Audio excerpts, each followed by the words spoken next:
types of productions. None of us are screaming, "Let's kill Tyler." That's not. You would never hear any of us saying something like that. Have you? Things are going to start happening to me now. I think Tyler is amazing. And I'm a fan of this show. I've watched several episodes. Thank you, Tyler. Thank you, Tyler. You stink, Tyler. Never promise crazy a baby. Oh, I like that. That's a cool idea. Are either of you homosexuals? I go both ways. What do you think? You mean like flaming or? No, we're not homosexual, but we are willing to learn. But I do wonder, for others, in other cases, whether libertarianism today is just an excuse for many on the right to act selfishly. Look at me. And then some fat asses in Washington started having opinions. The Olympic Committee started having opinions. You bitch, I know you. You started writing your opinions. And it just makes me wonder, you're dead, bitch. You know, why are you doing this to this poor guy? I don't care. I'm a libertarian. What I'm getting is, Did you vote for Joe Jorgensen or Trump? Who? Joe Jorgensen. That was the perfect answer. Thank you.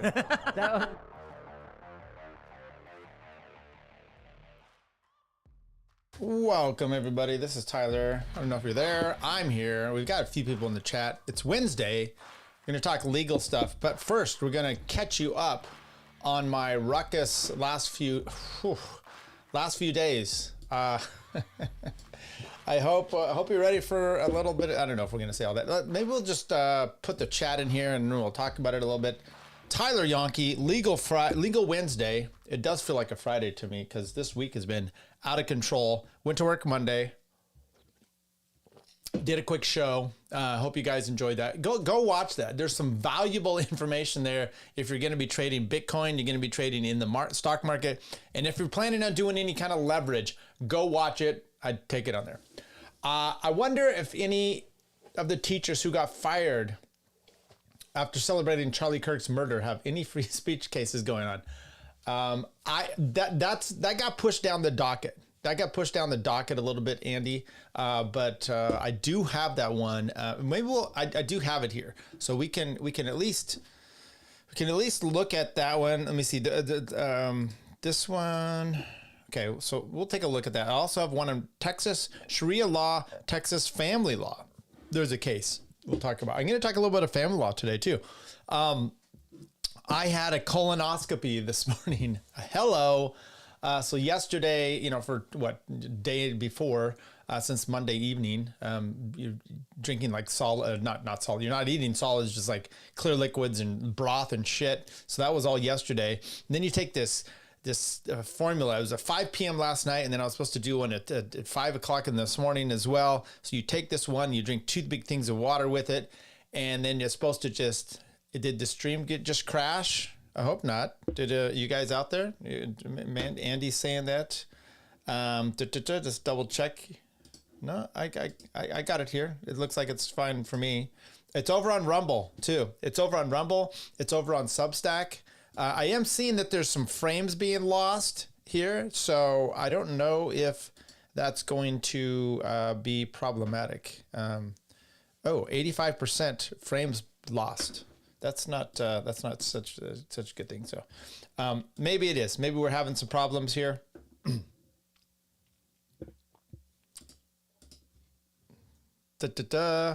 And I think we're coming back. I think I don't know what's going on with my computer. I'm looking at the frames.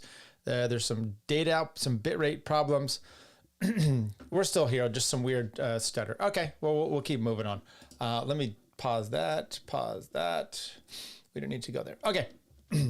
Anyway, you drink this shit, and then you're supposed to start evacuating, and then. It didn't happen from 5 p.m. last night. I got up at 4 o'clock this morning and nothing had happened. Finally, 4:30 it kicks in, and then I'm drinking the other one.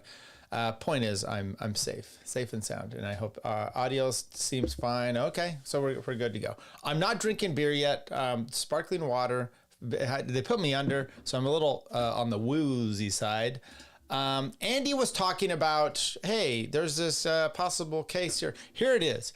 It's Emily Orbison, Roy. I think there's a relationship to Roy there, versus William County Schools. So let's take a look at this real quick. Plaintiff brings a 42 USC 1983 action alleging the defendants violated, and I'm sure they did, and continued to violate plaintiff's First Amendment constitutional rights for retaliating against her in her role as a public school teacher for expressing her political speech in a purely personal capacity. Plaintiff now seeks damages and injunctive relief against defendants for these violations for plaintiff's constitutional rights. Enough of these people's constitutional rights. We're going to talk about that, a few things there. By the way, I've said this. I'm doing the Wednesday show. We're doing legal shit here, okay? And don't think you can't throw money at us still, okay? And then Friday, we've got Mary Fagan Keene coming up in 2 weeks, I believe. I think it's the 24th. Sorry, dogs are barking. The 24th, she's going to be coming on here. But I want to do some more interviews. And I saw someone, not necessarily in the chat here, but someone on, just some people, if you guys are interested in some others, I think I want to get Lee Enfield back in on the show just to kind of see how he's doing. And just crashed again. Well, I don't know what to tell you. I'm here. I don't like that this is crashing. Maybe it's because my dogs are barking. Yeah, something's going up. I don't know if it's OBS causing some problems, but we should be back. Should be back up and running here. Let's take a look here.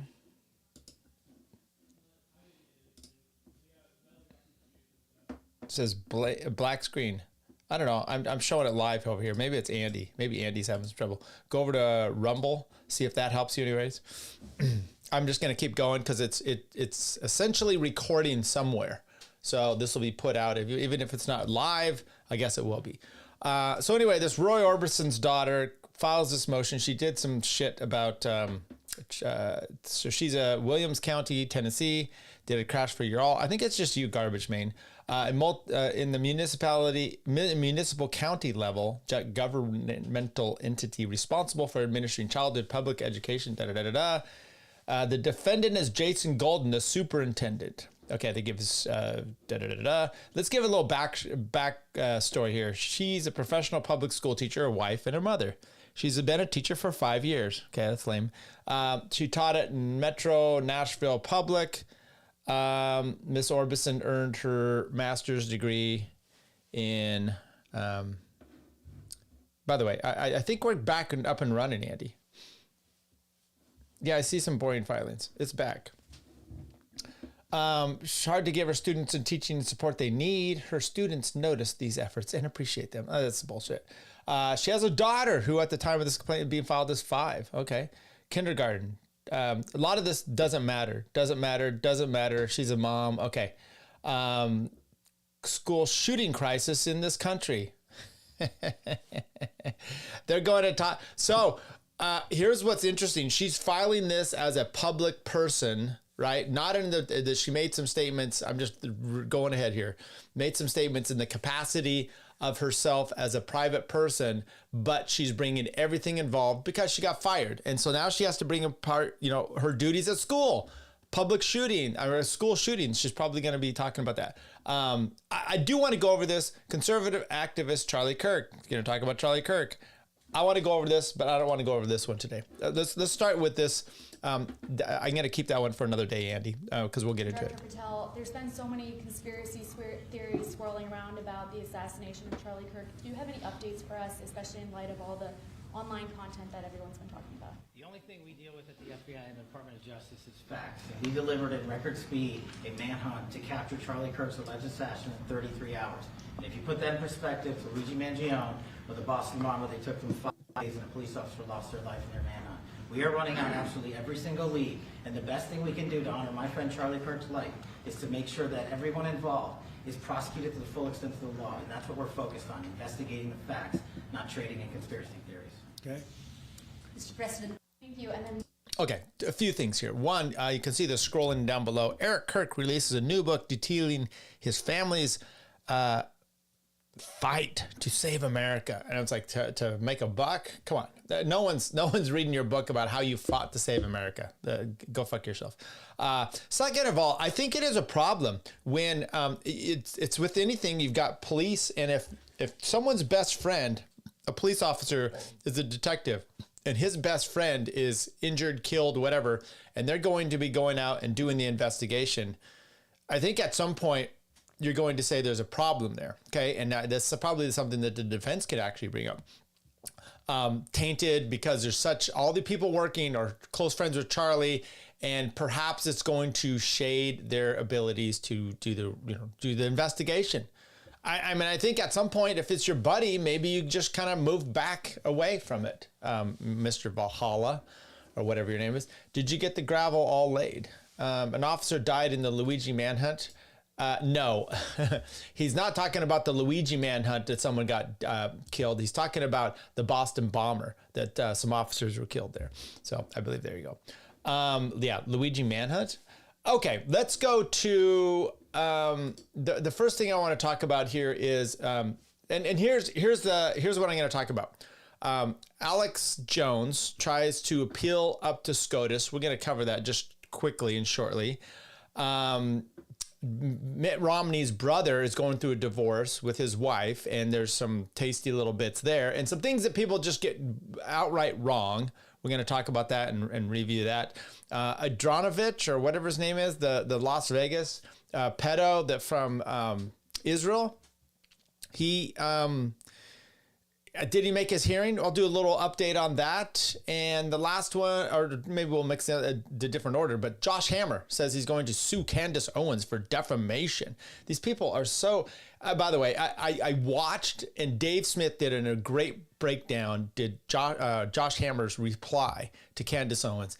And he is such a panty waist piece of little shit. He never, ever once talked about or tried to debunk anything about the lie that he was telling and the stuff. So that's interesting there. Let's go to some of these chats here. The manhunt. Did you get the gravel all laid? I don't know what you're talking about. I hope you're not talking to me. Probably when the officers ate at McDonald's. No, I think it was the Sarna brothers that he was talking about. Poor brother of Mittens. Okay. Yep, it was pretty. Oh, JC got the gravel laid. Okay, it was inside air conditioning, painting for a few hours. Okay, good for you. Glad you guys are all joining me here on this Wednesday. Okay, so Alex Jones, if you don't remember, maybe we'll start. Let's start with this one here. We'll start with a little hit that we have, one of my favorites. Can you make the case for somebody that either doesn't care or doesn't like Alex Jones? Like, explain to the normie out there why they should care about this, what this means for them and their future and their country moving forward. If they hate Alex Jones and don't give a damn about him, what argument would you make to them on why they probably should care about this? It's an easy one-liner. Congratulations on having ushered in a world where if you deny the official government narrative, you are susceptible of a massive judgment to shut you up and bankrupt you. That's basically what it comes down to. I disagree with some of the statements Alex made because I think they're factually incorrect. What this is tantamount to saying is if you deny the official government narrative, if you question the official government narrative, you are at risk of being destroyed by the judicial system in furtherance of protecting the official government narrative. That's what it comes down to. If you don't understand that, you can take a horse to water, but you can't make it drink. And there's another part of that, which I won't, another joking, but you can't make people think. That's basically the bottom. So that's it. Congratulations. You now need to affirm and ratify the official government narrative, failing which you are at exposure for lawsuit. Okay, this is a 2.5 minute clip. He said, Viva Frei said one thing, but he kept saying it the same way over and over. Notice he's an attorney, and this is the best legal analysis he did. And then look at the rest of this clip. It's Alex Jones taking vitamins. It's more vitamin. It's an ad. It's a 1 minute and 15 second ad and 1 minute clip here with Viva Frei. So I thought I would at least is Viva Frei, is he licensed attorney? It says, yeah, up in Quebec in Canada. He was, okay. How about in the U.S.? No, he has never been licensed to practice law in the United States. His legal qualifications are exclusively Canadian. I mean, do we have any sound effects for that? No, probably not that one. How about this one? He earned a civil law degree from the Université Laval in Quebec, was admitted to the Quebec bar in 2007, and practiced commercial litigation in we need to back up. There you go. Montreal for over a decade at firms, and then his own Freeheit Legal. While he now resides in Florida and frequently analyzes U.S. legal topics on his YouTube channel, he has explicitly stated he does not require that it does not require a U.S. license, as it involves commentary rather than representation. No public records or biographical sources indicate any U.S. bar admissions or practice authorizations. There you go. So that's David Freeheit, I guess, Viva Fry or whatever his name is. He didn't give us any kind of indication as to, okay, so, and once again, you look back at his, and I had to take him on a little bit here, but he's not wrong, but he didn't put anything into perspective about how this case is like that in the first place, okay? Yes, Alex Jones said some things about Sandy Hook, and then it's suspicious about how the lawsuit comes about.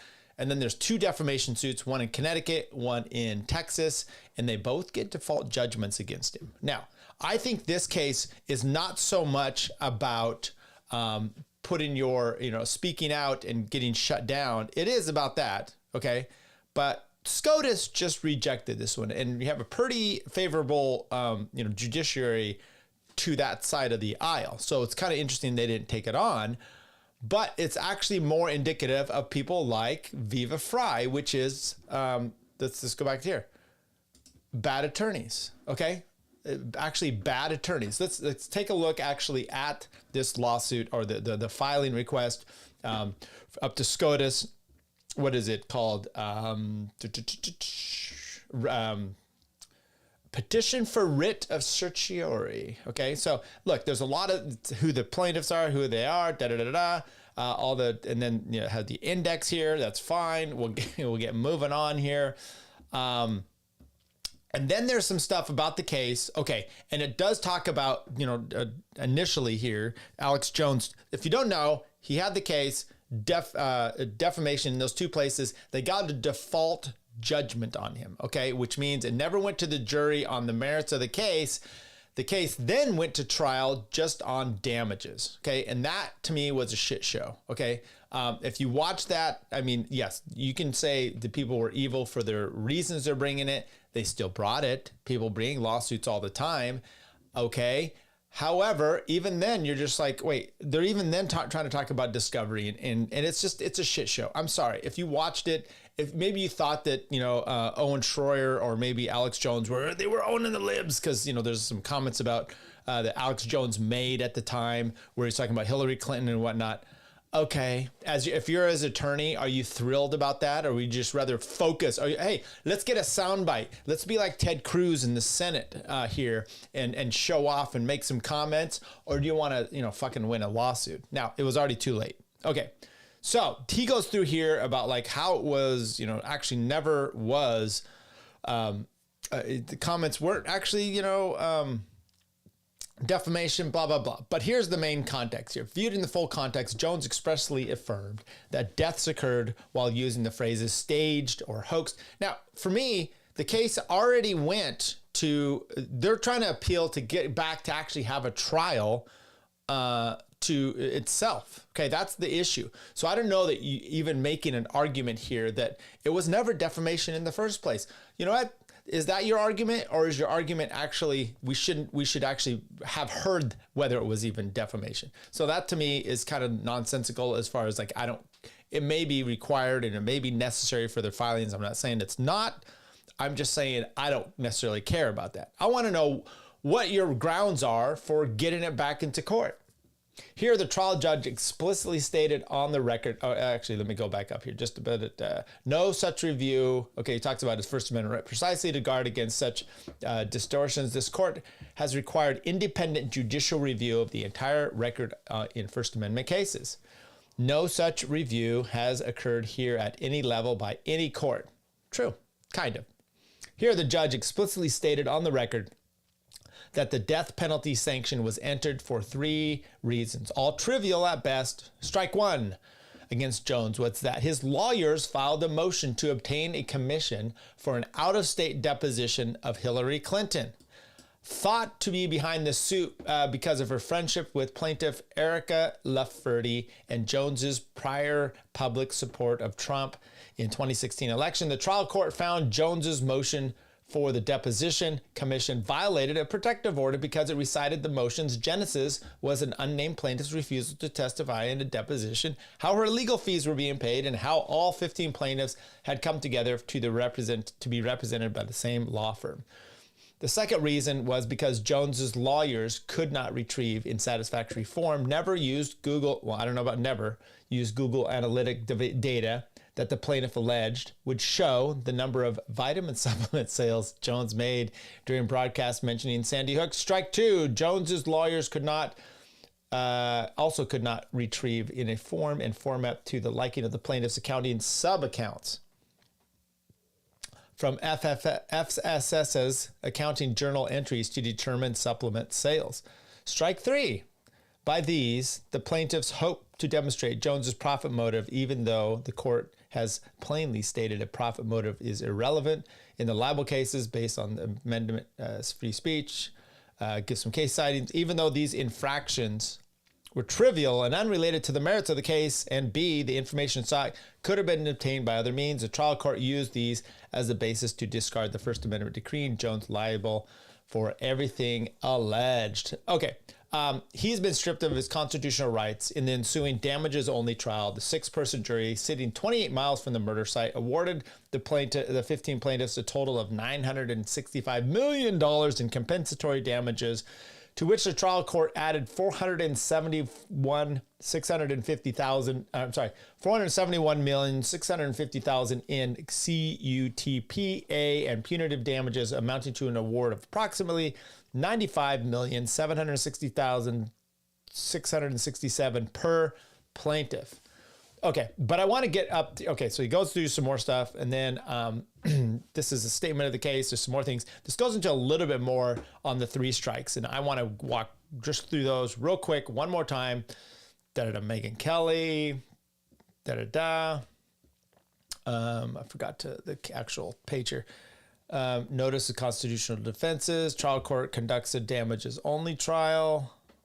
Appeals process. Reasons for granting the petition. Okay. Sometimes this happens, folks.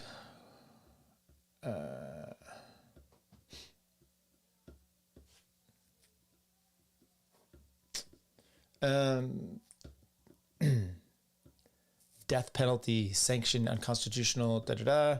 I thought it was. Here we go. I think is that the.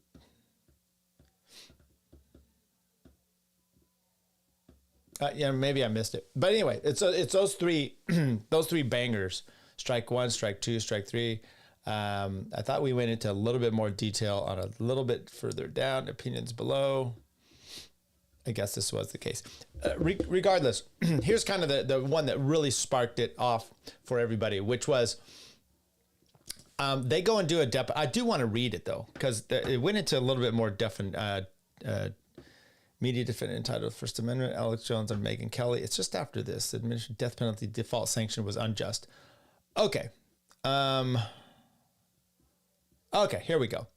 Shortly after the case was returned to the trial court on November 14, 2021, the court entered a death penalty sanction. Basically, they're saying this, which is you haven't followed along the discovery process. You're fucking around. You're doing all these other things. There were 3 reasons they had, and then they said, which the courts can do if you're so improper and you're not following along with discovery and other sanctionable issues, we can just do a default. Now, that is pretty extreme.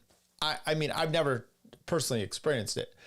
And usually, even most cases, the court favors to have all the parties participate. So we do a default judgment and then someone goes to set it aside, and it's almost always granted, for whatever reason. They want the parties to participate. This is one where they're saying, due to your actions, we are doing this. Now, according to Viva Frei, it's just all a hoax. I don't know. Let's start with the first issue. Shortly after the case was returned to the trial, November 14, the court entered a death penalty sanction. A transcript of its ruling recites the 3 reasons for entry. As a first ground, Jones's lawyer filed a motion to leave to depose Hillary Clinton. Now, this is where I'm saying that the attorneys were fucking around, okay? Or they're getting too smart for their britches, or they're listening to someone like Alex Jones and they're following along with what he said. Shortly after the case was okay, I already said that part, deposed Hillary, a protective order had been entered in the case that provided that information covered in depositions could be A, designated confidential, but also B, used for the preparation of the trial in the case. Trial docket, As the deposition of one of the plaintiffs began, it became apparent that plaintiff's counsel would resist any testimony about how this is what's strange, and I get it, about how all 15 plaintiffs happened to find themselves in the same law office 6 years after the Sandy Hook shootings, and it was the collective belief on Jones's side that the prosecution of Jones was orchestrated by those motivated to have their revenge for him for his support of Donald Trump's successful campaign against Hillary Clinton in 2016. To that end, counsel for Jones sought a commission to take the deposition of Clinton in New York, explaining why Clinton's deposition was being sought using the following two sentences.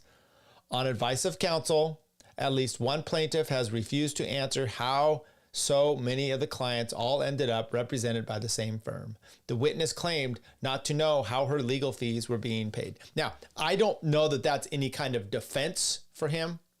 And I don't know that that's even a reasonable avenue to take in the defense at this point. It's like, you're doing it for nefarious reasons. Okay, maybe all these people joined up and it seems a little suspect, okay? However, is that any part of the defamation or defense? It's a statement made out of court to another party, that was untruthful, whatever, maybe per se or per quad. There's different reasons for how the type of statement that it is, right? It can be lascivious, but you're saying your kid wasn't actually killed or whatnot. This would be it. So the point is, none of that says there that, but a defense is for what I said.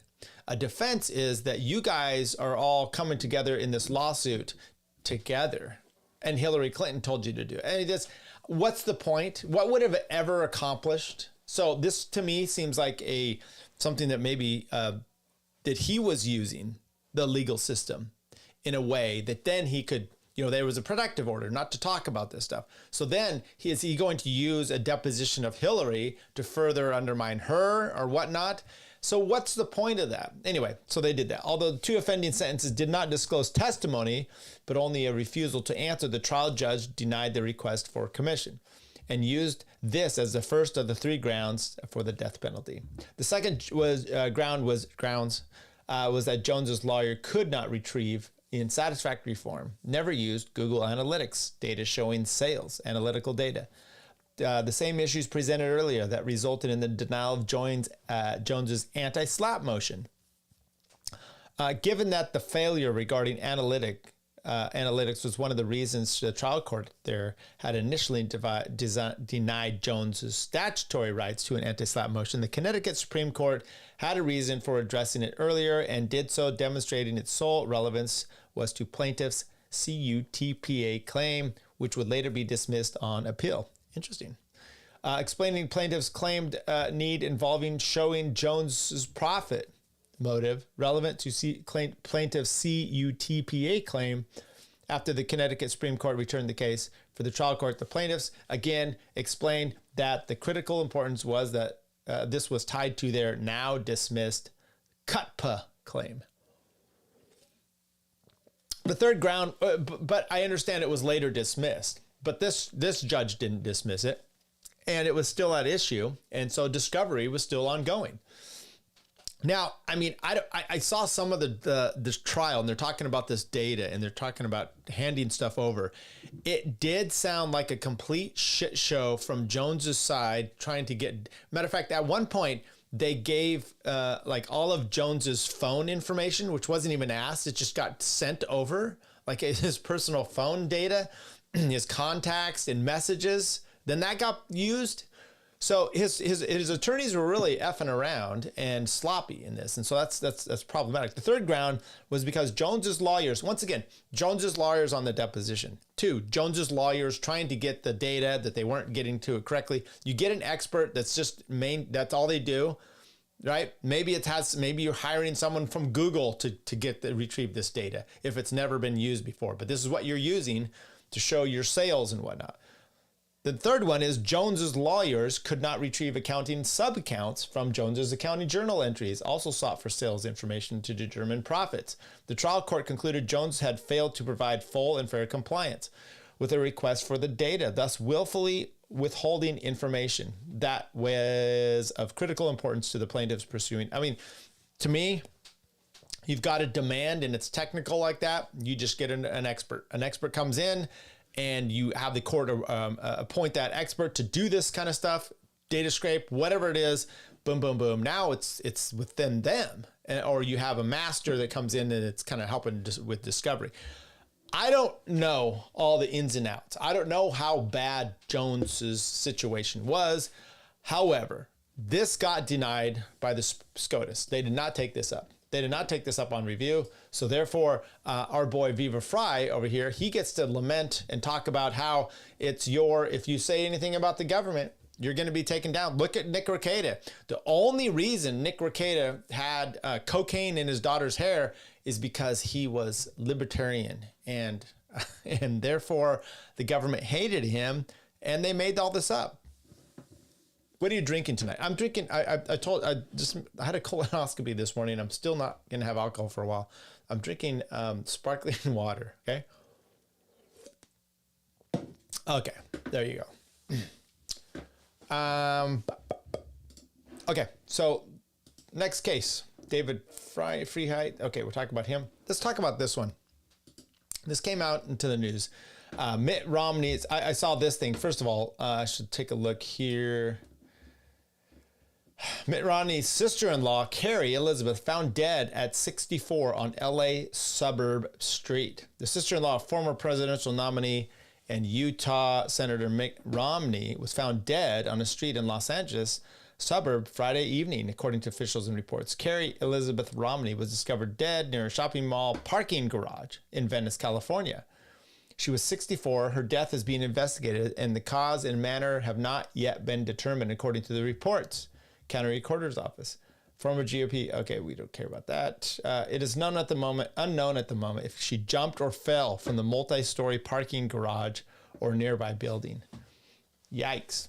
The medical examiner's office and Mitt Romney did not immediately request. Okay, so there it is. There's the parking garage. I guess that's where she hurled herself off. So I saw that first, and then I saw this thing here. Yeah, like the video, nerds. Like, subscribe, all that stuff. By the way, I did it right this time. I put a note on Substack. I said, this is going out, and I put it out a few hours before. So if you've gone over to Substack, tyleryankee.substack.com, you can go over there and you will get notifications, at least to your email, to your phone, whatever, on your Substack you have there. You'll be able to see every time I'm going to be going, at least approximate time, okay? Okay, so this is the news report. Mitt Romney's brother tried to make sure estranged wife got nothing in divorce before her tragic end, docs.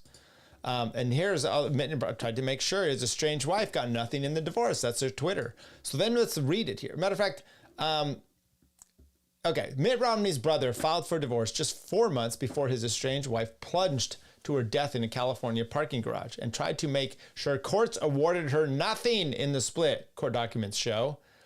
George Scott Romney, 81, filed the case against 64-year-old, okay, that's a disturbing age difference, Carrie Elizabeth Romney in June, citing irreconcilable differences. Okay, this is, by the way, this is in California, so I'm very aware of how all this is going to work. In papers obtained by the Post, Romney, a seasoned litigator who previously ran for public office, sought to, quote, terminate the court's ability to award support to either person in the divorce court documents show, suggesting he wanted to make sure the courts didn't step in and give his wife any assets. Holy shit, I can't believe that they wrote that. Other documents from the split filed by Romney's lawyer noted that both parties had agreed to mediate property and support. Kerry, however, returned fire in her own filings, requesting that Romney provide her with alimony and pay legal costs of the divorce. She also requested her name be restored to her last name. This case was ongoing when her body was found. Okay, first things first. Let's talk about the death. Well, first of all, I want to say this. When you file for dissolution in California, it's a 3-page form, the petition, okay? And you check the boxes. One of those things, I mean, I could just, maybe I'll do that. Maybe I'll just do that here so you guys have an idea of what we're actually, oh, that's the wrong form. Sorry, I went to the judgment form. Let's see if we've got this. There we go. Let's go here. Okay, so we got a petition form. Very simple and easy. You fill this stuff in. You say, hey, I'm going to be a dissolution of marriage. You could also do legal separation or nullity. Never gets processed. We are married, okay? Residence requirements. We've been in the county for 3 months, the state for 6 months. Boom, boom, boom. Statistical info. Date of marriage, date of separation. How long does that mean that you were married for, and how many months, years and months? If it's a domestic partner, you fill that in. If you got kids, we'll worry about that. Legal grounds, well, you'd say divorce and irreconcilable differences. Okay, pretty simple there. Kids, yeah, wait, and by the way, this is just a petition for what you want. Okay. Child support, okay, spousal support. So likely this guy said, let's terminate it for both parties. Okay, we want this.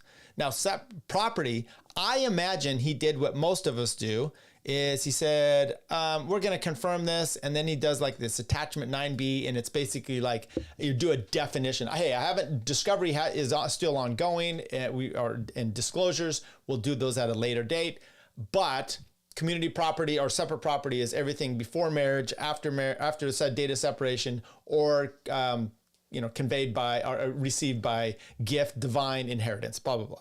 Okay. Then you go down here to community property. It's a very similar thing. Other things. Hey, I want them to pay their own attorney's fees, blah, blah, blah. Now, this petition means absolutely zero when the other person responds, because it means something, right? It's get some statistical stuff, and you could do amending there's different things to do. However, the main point of this is you get a case. The court, unless you are super, super specific and attach a bunch of different documents to this of saying who gets what, because the idea is if they don't respond, then you can get a default judgment, like what happened with Alex Jones, except you're getting it based on the fact that they didn't respond in 30 days. But once they respond, now you have to go to court for all these things, okay? So now you have to go to court. And so when it said, oh, she responded by saying, you're going to pay me out. Yeah, because she did a response, and she's like, no, I want spousal support. And just because he said he wanted the court to terminate it, it means absolutely zero. Okay, I'm just saying it means absolutely zero.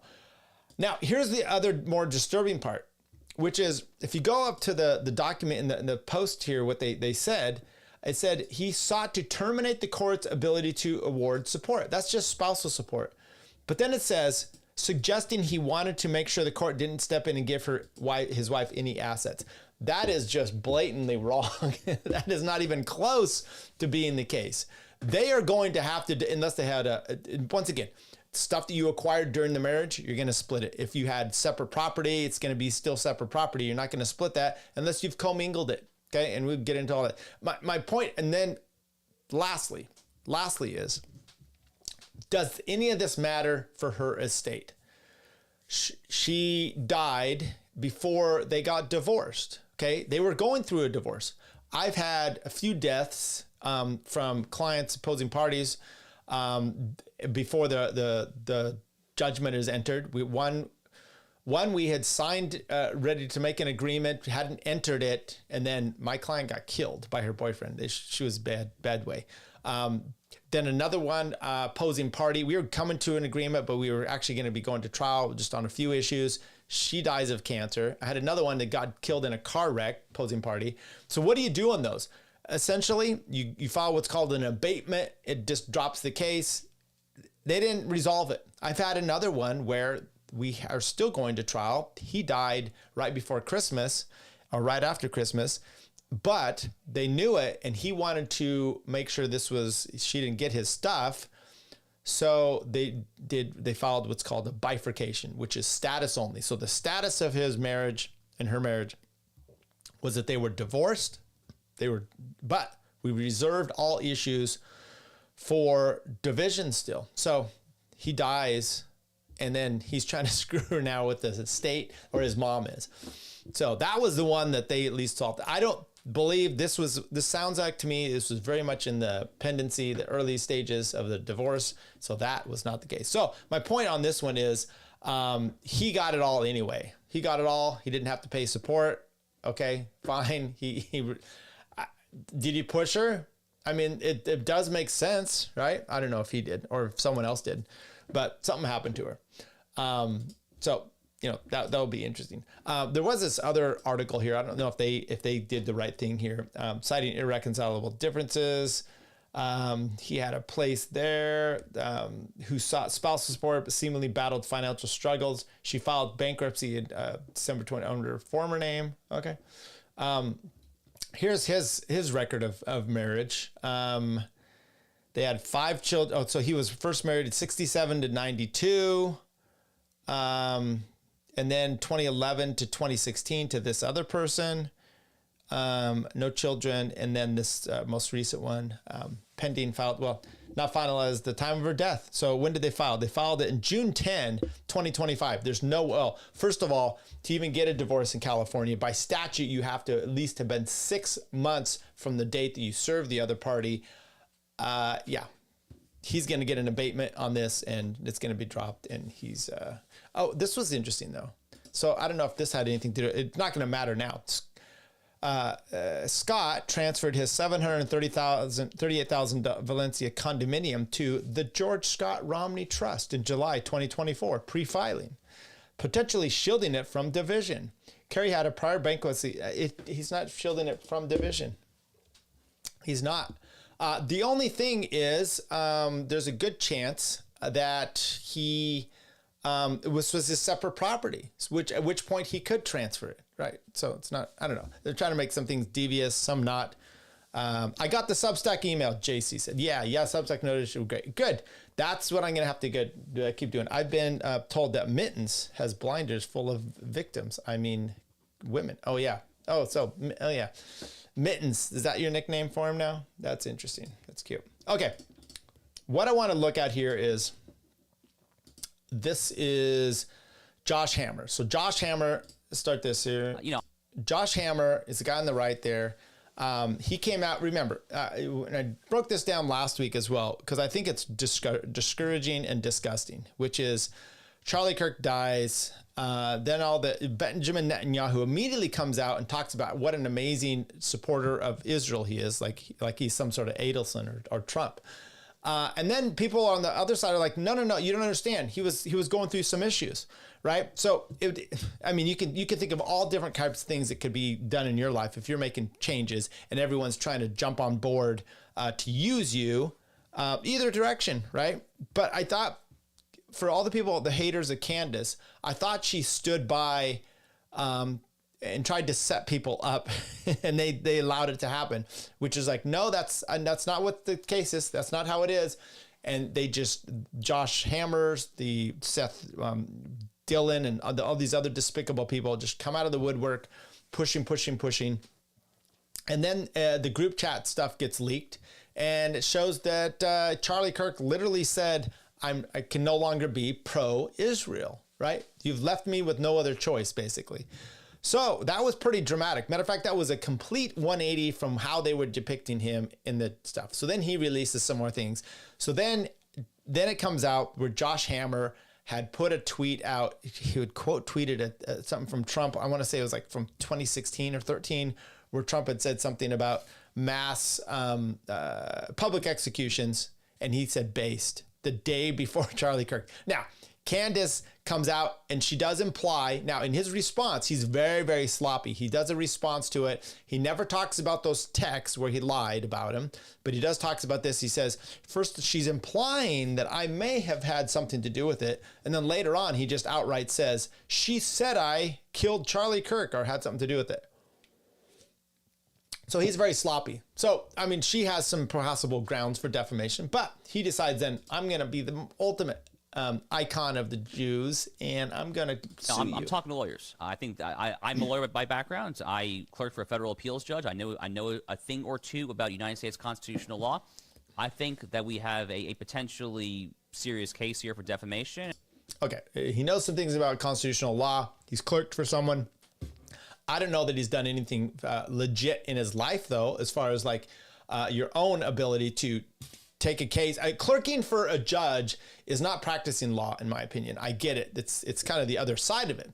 You know, going and finding a client comes in and you've got to, you know, run through all the issues, spot them, draft this thing up, do the discovery, all that. That's a different ball game, and it starts to make you understand the significance of a party's claim or not. Okay. Now, one thing that's be fascinated. Let's keep going. And Sorry. I'm very much speaking with lawyers, and we'll see what happens. She is lying in a way that is resonating with people in a way that damages you significantly. Yeah, it's just so evil. Well, first of all, is she lying? This is the problem that people have had so much with the Candace thing. They lie about what she's actually saying. Now, damages. This motherfucker, he is out there promoting his book over and over and over. In his defense of himself with Candace Owens, he mentioned his book. And then he said, and my podcast, the Josh Hammer podcast show or something, whatever it is. So is he losing funds? You'd have to show that you're actually losing and you're being damaged. I mean, Charlie was a good friend of mine. I mean, I've known him for 5-6 years, give or take, but we really became close over the final year and a half of his life. We were in daily communication. You know, I don't actually know precisely the extent to which he and Candace communicated in the final year or two, but she very much was on the outs of Turning Point USA, and my understanding is that they were not in touch at all. I mean, maybe kind of a happy birthday kind of here or there, but not close touch. And you know, I mean, Aaron, when I first found out that Charlie had been shot. Okay, so that's all you got on that thing. Okay. Charlie Kirk's friend threatens to sue Candace Owens over Israel assassination. Right-winger provocateur Candace Owens may find herself in new legal trouble as she continues to raise questions about Charlie Kirk's assassination last month. Owens, an independent podcaster and former Turning Point USA employee, has been generating theories about the motives, figures. Let's go here, actually. Yeah. While many of those ideas have centered around Turning Point itself, last week, Owens shared text between late Charlie Kirk and his friend Josh Hammer, a podcaster and editor at Newsweek, in which Kirk expressed frustration over his organization losing the support of the Jewish donors in his final days. Turning Point spokesman Andrew Colvett, he's kind of annoying me. Actually, the whole Turning Points thing, they all annoy me. Later confirmed the authenticity of the screenshots released by Owens, despite Kirk's long alliance with American Jews in the state of Israel. Owens' dissemination of Hammer and Kirk's messages, Hammer and Kirk, that'd be a name of a law firm, was seen by many, including Hammer, as a way to tie him to Kirk's death. And even suggest that Hammer was somehow complicit or responsible for the act. Yeah, but only because you're this is what it is. This is the frustration, which is you see this, and I would love to see Dave Smith go on with Steven Crowder, who was doing something the other day, and he had a podcast, and he's like, this person's coming on, unlike, you know, they're showing up. I give them credit for showing up, unlike Candace Owens and Dave Smith. And Dave's like, you didn't tell me to come on. What? So I would love to see that, but it's this blame of association. You know, you smear someone like that. You know, look at the group chat with all the boys are kind of like our Tower Gang, right? Where they're saying bad, you know, racial stuff back and forth, and now it's the worst thing ever. It's just, or you're just an anti-Semite, and that's what they love to do here. And so that's what it is. It's over dramatization of what's actually taking place to try to discredit someone. He noted on Monday that he was offline. Oh yeah, this is the best part. He was off the last week for a Jewish holiday and came back online to see a well-known mental patient accuse me of complicity in a friend's murder. So she probably has grounds for, is that true that she's a mental patient? I mean, that could be bad for her side as well. Maybe she has a defamation suit against him. That's what was fascinating though. He's like, look, we've got this Jewish holiday called Suck It. Okay. And, it was the whole, I'm out there and she is tweeting about me and saying things on Suck It. How dare her? And it's like, the world really does revolve around you. You're so ingrained. I mean, like, does he go out and make tweets and say things about Candace on a Sunday when she's in church? How dare they do that to each other? It's pretty bizarre. He's now considering taking legal actions. He's not. And here's why he's not going to do it. Discovery. Because part of that issue would be that she would say, fine, then I need all your text messages back and forth between Charlie Kirk to prove that this and whomever else you may have done if you're gonna kill Charlie Kirk or whatever. And I bet there's things in there he does not want exposed. So he can go ahead and he can make these claims all he wants. He's a big bad boy. He's probably 4'2". I don't know, all you short kings out there. The Hebrew Hammer. Thank you. By the way, did you ever see that movie? I saw that movie, The Hebrew Hammer. What's the guy's name? He's the weird guy on Friends that everyone is just kind of weirded out about. Let's do this. We're done with this one. Movie, Hebrew Hammer. Adam Goldberg. There you go. Adam Goldberg. Andy Dick was in there. Mario Van Peebles. Peter Coyote. It's fascinating. There you go. Let's go to the chat. Ironic of Clint to throw out the anti-Semite claim when he went full Candace Owens after Kirk. Did he? Sorry, I haven't been keeping up with my man Clint. I haven't been watching his show lately.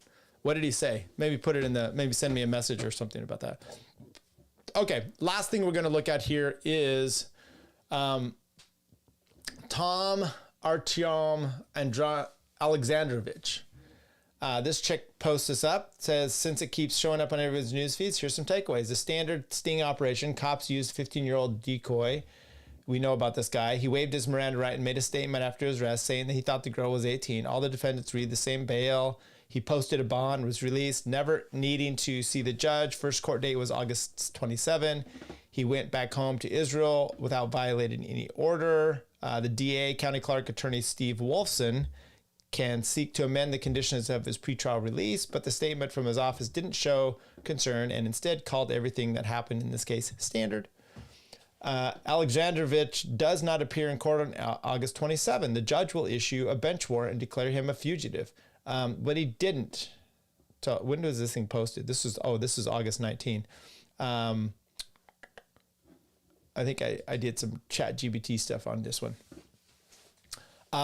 Arrest. August 6, he is charged with luring or attempting to lure a child with a computer, sexual conduct, felony under Nevada law that carries up to 10 years.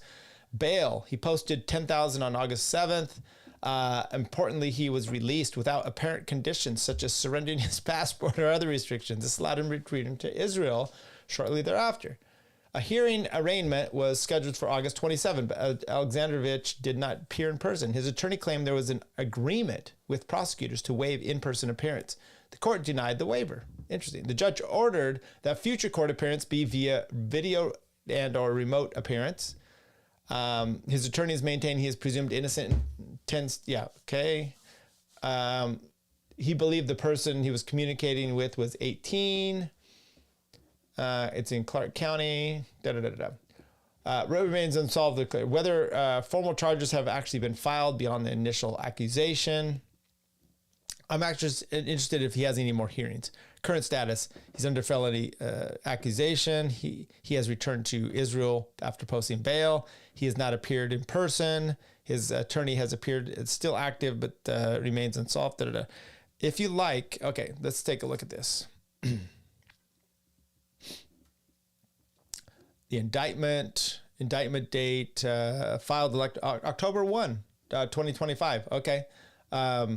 Arrest and Operation Conduct. He was arrested. We know that. He had bail, court appearance. The grand jury returned a true bill, formal indictment. So the case is moving forward. Next steps will be typical criminal procedure.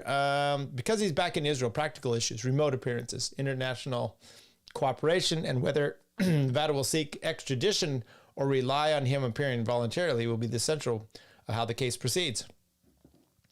There you go. Okay. Search for the recent calendar. I'll pull that up at some point. But yeah, there you go. There's that scumbag that was let to go there. Ironica Clinton throw it there. Okay. Yeah, I read that and I still don't know what it means. There you go. Okay. So I hope Andy was finally able to see us. I was dropping. I could see here on my CPU usage. It was overloaded and skipping frames early on. So I hope we cleared that up. What's going to come up on Friday? You know, I'm really interested in play. There's so much here. I kind of want to sit and play the whole Josh Hammer response. Okay. Perhaps that's what we'll do along with some of these, cute little, responses, you know, Trump over in the Middle East where he's talking about Adelson's. That is fantastic. There's also this, which is, there's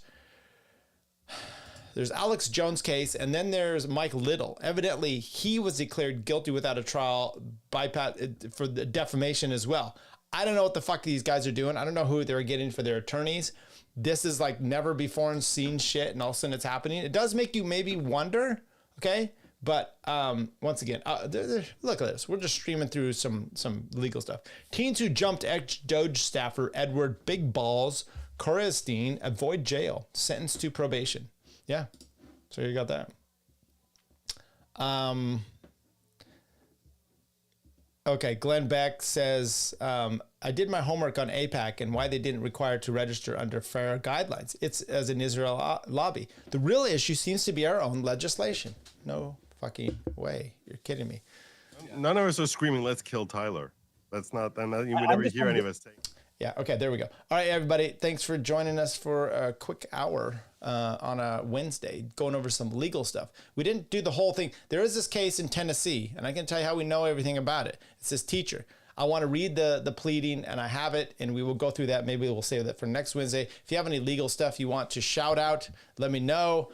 Other than that, sign up on our Substack. That's how I'm going to try to notify you. And by the way, we stream over there. So if you're on your phone, you can do it over there. It's a good way to actually see it as well. Post-it shows back up there, all the links there. We got it on Spotify. We're on all the podcast catchers, so you can always listen to us as well. YouTube, Rumble, X. There we are. All right, Eddie Graham's in the chat. Everybody's in the chat. Thanks, everybody. Like, subscribe, and we will see you next week. Once again, high salutes. Last week we had Toad in here.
Never mind.